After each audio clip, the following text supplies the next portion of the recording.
হিসেবে আপনি দায়িত্বভার গ্রহণ করেছেন, কি বলবেন? নমস্কার।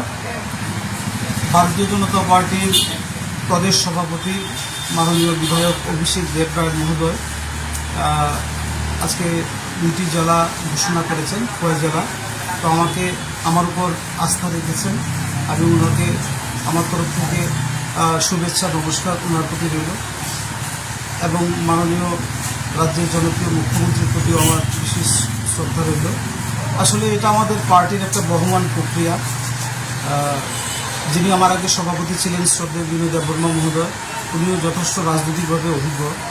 তো আগামী দিনে সংগঠনের বিস্তারে আমি প্রাক্তন সভাপতি বিনোদা, প্রাক্তন সভাপতি বিধায়ক পিনাকি দাস চৌধুরী, আমাদের জেলার মাননীয় মন্ত্রী বিকাশ দেববর্মা মহোদয়, আমাদের ত্রিপুরা সরকারের যিনি মুখ্য সচেতক মাননীয় কল্যাণী সাহারায় সহ মণ্ডল এর যারা দায়িত্বে আছেন, মোর্চার দায়িত্বে আছেন, যারা আমাদের অভিভাবক রাজনীতিকভাবে, সবাইকে নিয়ে খোয়াইয়ের সংগঠন আরও সশক্ত করবার জন্য একজন সাধারণ কর্মী হিসেবে কাজ করব।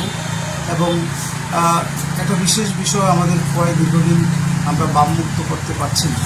তো সবাইকে নিয়ে বামমুক্ত খোয়াই করারও একটা সংকল্প মনে আছে। সমস্ত কার্যকর্তাদের নিয়ে কাজ করব। জেলাবাসীর উদ্দেশ্যে সর্বশেষ কি বার্তা থাকবে? জেলাবাসী খোয়াই জেলার সার্বিক উন্নয়নে প্রশাসনিকভাবে, সাংগঠনিকভাবে আমি কাজ করব একজন সাধারণ কর্মী হিসেবে। পার্টির যে দায়িত্ব দিয়েছেন এবং সবাইকে নিয়ে আমি সুন্দরভাবে আরও বেশি সংগঠনে মনোযোগী হব, এটাই আমার লক্ষ্য।